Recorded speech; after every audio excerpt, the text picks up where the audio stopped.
Ladies and gentlemen, Governor Ronald Reagan. Good evening. I've asked for this time tonight to talk to you about tomorrow's election, to share with you my hopes for America, to discuss with you the kind of nation we are and the legacy we'll leave to our children. This marks for me the end of nearly one full year of campaigning, and I want to use this final opportunity to continue the national conversation we've had in this campaign. From the time I was nominated by my party in July, my candidacy became a partnership with George Bush, a former ambassador to the United Nations, director of the Central Intelligence Agency, member of Congress, and liaison to the People's Republic of China. Though we've spent most of our time apart, traveling across the United States, George is here with me tonight, and I've asked him to take a moment to share some of the campaign reflections with you. Thank you, Governor. In my years of public service, I don't think I've seen a greater desire among our citizens to put America back on the road to greatness. They want to restore prosperity at home, to see that we're once again respected abroad, to renew the social and spiritual ties which once held us so closely together. Over these past few months, I've come to know Ronald and Nancy Reagan as friends as well as political teammates. Working with Governor Reagan has deepened my impression of him as a man who, above everything else, has an abiding love for our nation. I know that we can take our working partnership to Washington, and I can assure you that both of us will bring every fiber of our energy into finding solutions for the great and complex problems that face us. I'll be committed to helping Ronald Reagan as a supportive member of his administration. I know we can build this nation to be, once again, strong at home and abroad. But before we can do anything, we need your help and your support. We need your commitment to the future. We need your confidence in our ability to overcome the obstacles that have been raised in America's path. And now to share with you tonight the kind of leadership and vision he will bring all of us. Ladies and gentlemen, Governor Ronald Reagan. Thank you, George. One of Nancy's and my genuine pleasures during the arduous campaign period has been growing closer to you and Barbara. I've never known a more tireless campaigner, and you've not only been an asset as a running mate, but I'm confident that you and I will have a close and compatible working relationship in Washington. The election will be over soon. Autumn will become winter. This year will fade into next. And yet the decisions we make tomorrow will determine our country's course through what promises to be one of the most perilous decades in our history. I know that tonight, the fate of America's 52 hostages is very much on the minds of all of us. Like you, there's nothing I want more than their safe return, that they be reunited with their families after this long year of their imprisonment. When they've returned, all of us will be turning to the concerns that will determine the course of America in the next 4 years. A child born this year will begin his or her adult life in what will be the 21st century. What kind of country, what kind of legacy will we leave to these young men and women who will live out America's third century as a nation?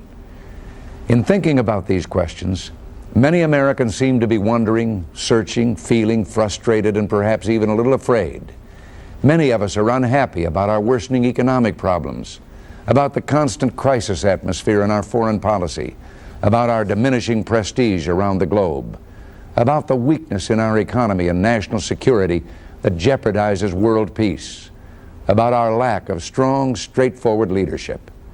And many Americans today, just as they did 200 years ago, feel burdened, stifled, and sometimes even oppressed by government that has grown too large, too bureaucratic, too wasteful, too unresponsive, too uncaring about people and their problems. Americans who have always known that excessive bureaucracy is the enemy of excellence and compassion want a change in public life, a change that makes government work for people. They seek a vision of a better America, a vision of a society that frees the energies and ingenuity of our people while it extends compassion to the lonely, the desperate, and the forgotten.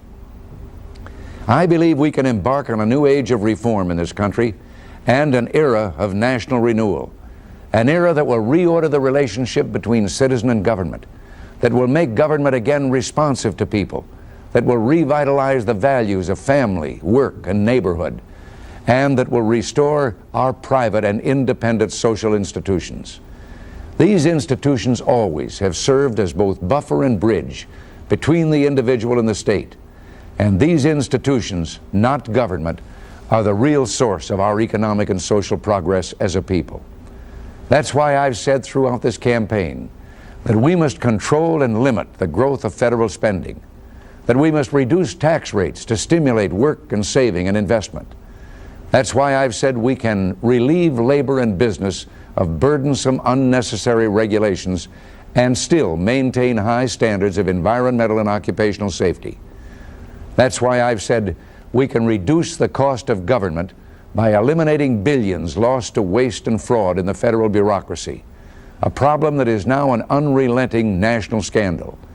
And because we're a federation of sovereign states, we can restore the health and vitality of state and local governments by returning to them control over programs best run at those levels of government closer to the people.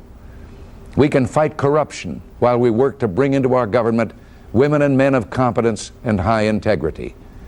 This last pledge is particularly important. No person who understands the American presidency can possibly hope to make every decision or tend to every detail in the national government. But he can promise to bring to government the best leaders in this nation and put them to work for the American people. During the past 3 months, many of these leaders have been working as part of our transition process on ways to reform the federal bureaucracy, to make it truly a partnership between people and government. With their help and guidance, some of the reforms I'll seek to implement, if elected, are a new structuring of the presidential cabinet that will make cabinet officers the managers of the national administration, not captives of the bureaucracy or special interests in the departments they're supposed to direct. Business-like revisions of federal auditing and management procedures. Such revisions are long overdue and will ultimately save billions in wasted tax dollars. Appointment of a special ombudsman to work with labor and industry groups to strengthen needed federal regulations while eliminating those that are burdensome and unnecessarily costly. We would seek to put the Social Security system back on a sound financial footing so there can never be any question about its strength. The appointment of special panels of top law enforcement experts to deal with the menacing problems of organized crime, drug abuse, and the corruption of public officials. I realize these reforms provide an ambitious agenda for our nation in the next 4 years, but I believe each of these objectives can be achieved.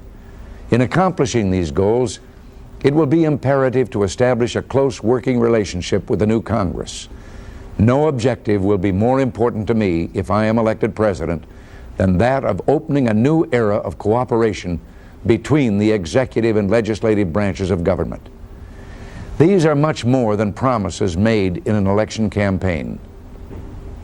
When I first entered office as governor of California, the state, which if it were a nation would be the 7th greatest economic power in the world, faced many of the same problems that confront the nation today. We brought into California government the best leaders from the private and public sectors. We cut the rate of government spending and provided billions in tax relief to our citizens.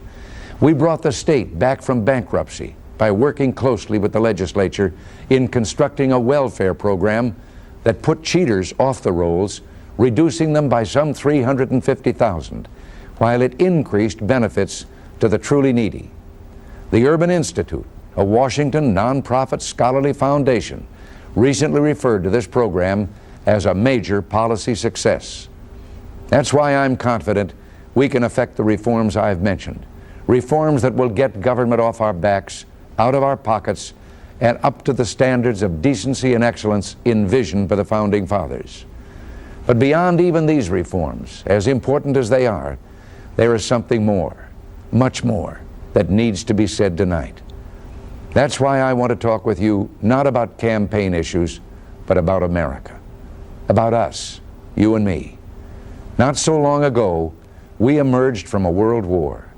Turning homeward at last, we built a grand prosperity and hoped from our own success and plenty to help others less fortunate. Our peace was a tense and bitter one, but in those days, the center seemed to hold. Then came the hard years, riots and assassinations, domestic strife over the Vietnam War, and in the last 4 years, drift and disaster in Washington. It all seems a long way from a time when politics was a national passion and sometimes even fun. A popular novel of the 60s ended prophetically with its description of a kindly, pleasant, greening land about to learn whether history still had a place for a nation so strangely composed of great ideals and uneasy compromise as she. Well, that's really the question before us tonight. For the first time in our memory, many Americans are asking, does history still have a place for America, for her people, for her great ideals? There are some who answer no, that our energy is spent, our days of greatness at an end, that a great national malaise is upon us. They say we must cut our expectations, conserve and withdraw, that we must tell our children not to dream as we once dreamed. Last year, I lost a friend who was more than a symbol of the Hollywood dream industry. To millions, he was a symbol of our country itself. And when he died, the headlines seemed to convey all the doubt about America, all the nostalgia for a seemingly long past. The last American hero, said one headline. Mr. America dies, said another. Well, I knew John Wayne well, and no one would have been angrier at being called the last American hero. Just before his death, he said in his own blunt way, just give the American people a good cause, and there's nothing they can't lick. Duke Wayne did not believe that our country was ready for the dustbin of history. And if we'll just think about it, we too will know it isn't. Have we forgotten that night several years ago when we waited through the long hours, watching our TV screens for that first plane to land at Clark Field in the Philippines, bearing our men who had been prisoners of the North Vietnamese? Finally, the moment came. What would we see when that plane door opened? Those men had been imprisoned and tortured by savage captors for years, as many as 10 years in some cases. The door opened, and we had our answer. Admiral Jeremiah Denton came down the ramp, saluted our country's flag, thanked us for bringing them home, and said, God bless America. I was governor of California at the time. Nancy and I were privileged to have many of the returned POWs in our home on 4 different occasions. We heard stories of incredible heroism and unbelievable horror, told without bitterness or attempt at embellishment.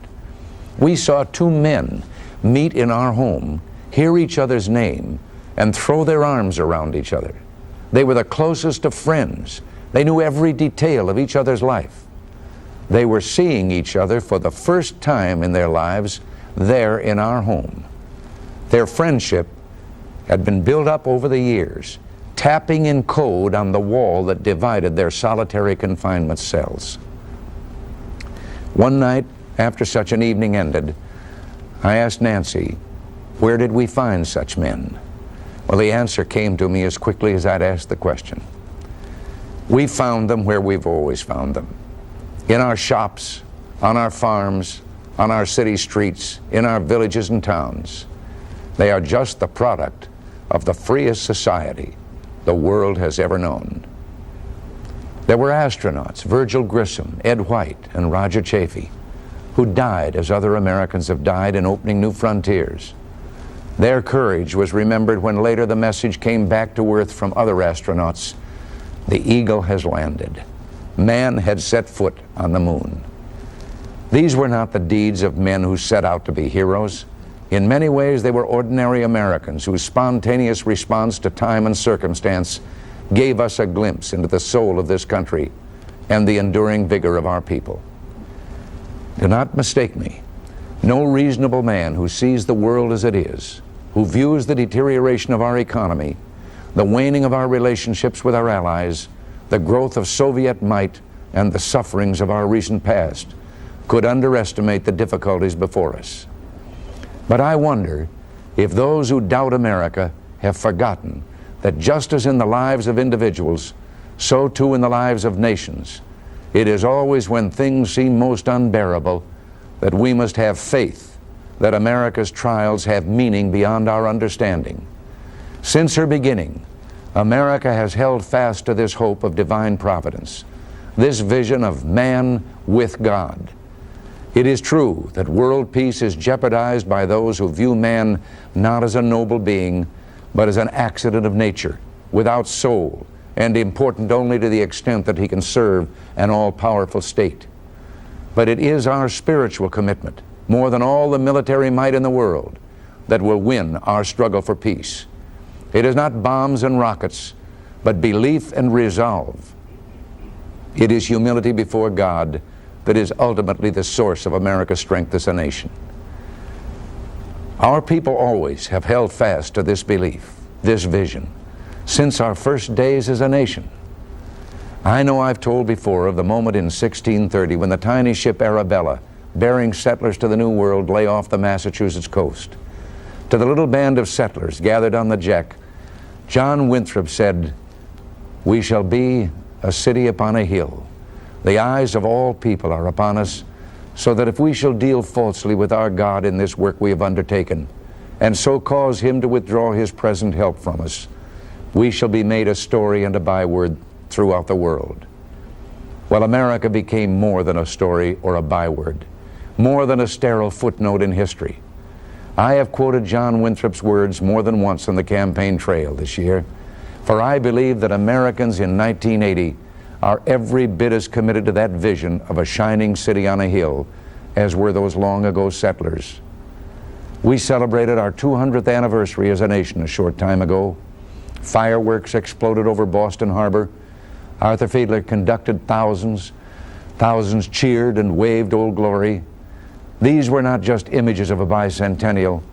They were reminders of our birthright of freedom and of a generous, fervent patriotism that burns in America. A patriotism that shows itself sometimes in very unexpected places. You remember baseball's designated patriot, Rick Mundy, an outfielder for the Chicago Cubs, who on April 25, 1976 at Dodger Stadium grabbed our flag from two demonstrators who were trying to burn it out in center field. And as he came off the field to the dugout carrying that flag, thousands suddenly stood and cheered, and then found themselves singing, "God Bless America." During this last year, I've had a chance to meet and talk on the campaign trail with Americans in every corner of the United States. I find no national malaise. I find nothing wrong with the American people. Oh, they're frustrated, even angry at what has been done to this blessed land. But more than anything, they're sturdy and robust as they've always been. Any nation that sees softness in our prosperity or disunity in our sometimes noisy arguments with each other, let such nations not make the mistake others have made. Let them understand that we will put aside in a moment the fruits of our prosperity and the luxury of our disagreements if the cause is a safe and peaceful future for our children. Let it always be clear that we have no dreams of empire, that we seek no manifest destiny, that we understand the limitations of any one nation's power. But let it also be clear that we do not shirk history's call, that America is not turned inward, but outward toward others.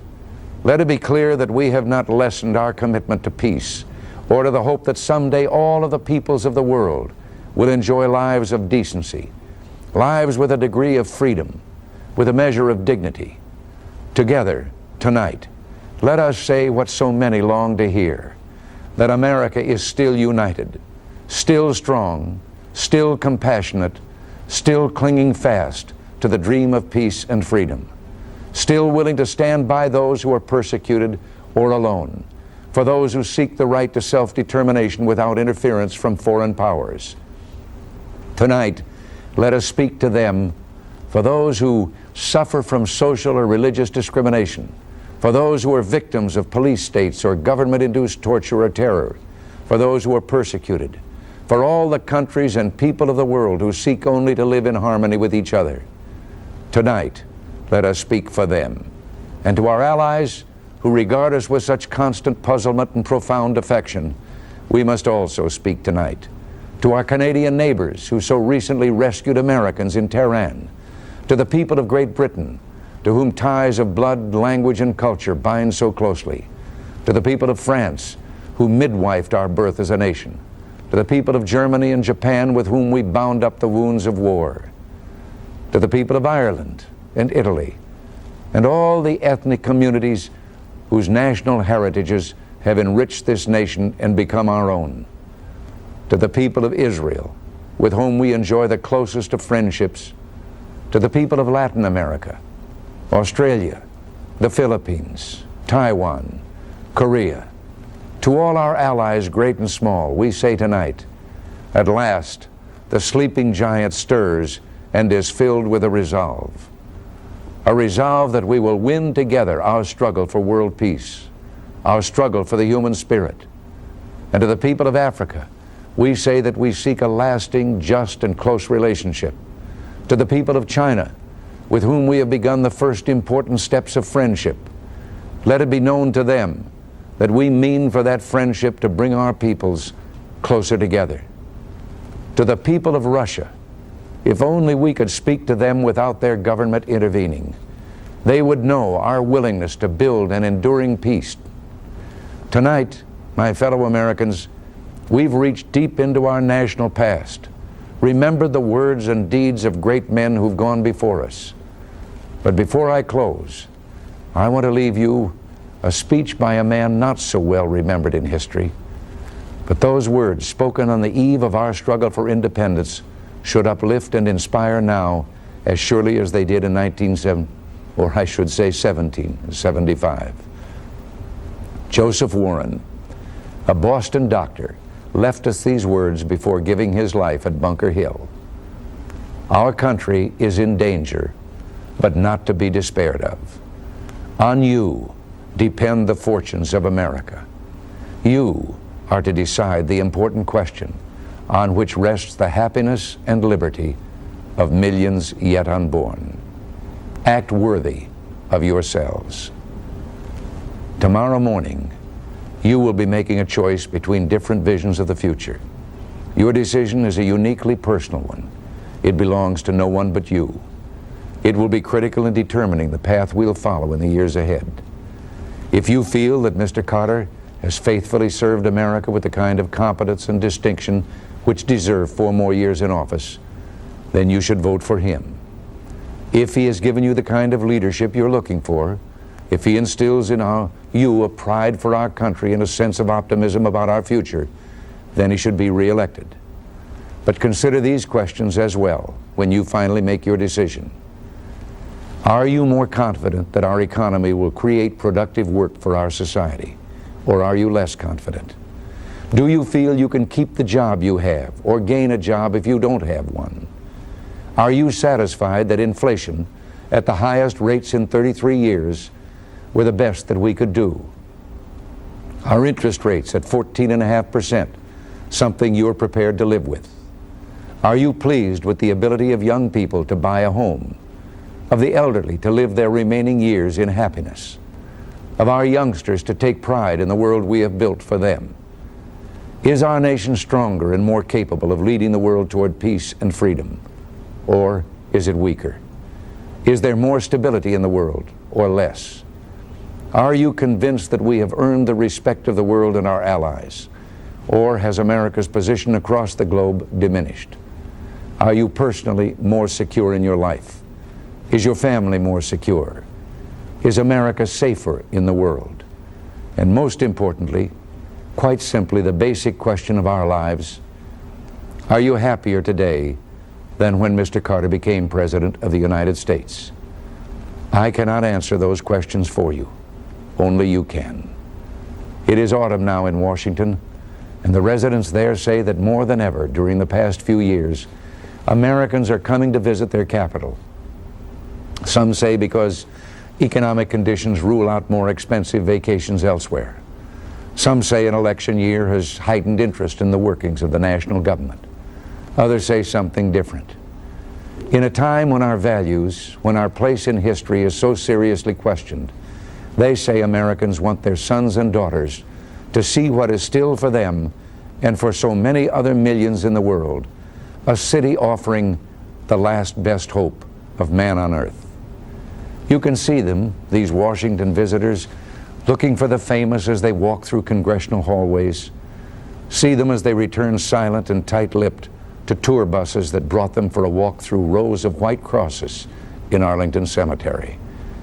You can see them as they look up at a towering statue of Jefferson, or out from the top of the Washington Monument, or as they read the words inscribed at the Lincoln Memorial, "Let us bind up the nation's wounds."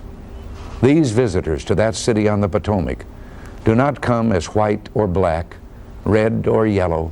They are not Jews or Christians, conservatives or liberals, or Democrats or Republicans. They're Americans, awed by what has gone before, proud of what for them is still a shining city on a hill. At this very moment, some young American coming up along the Virginia or Maryland shores of the Potomac is seeing for the first time the lights that glow on the great halls of our government and the monuments to the memory of our great men.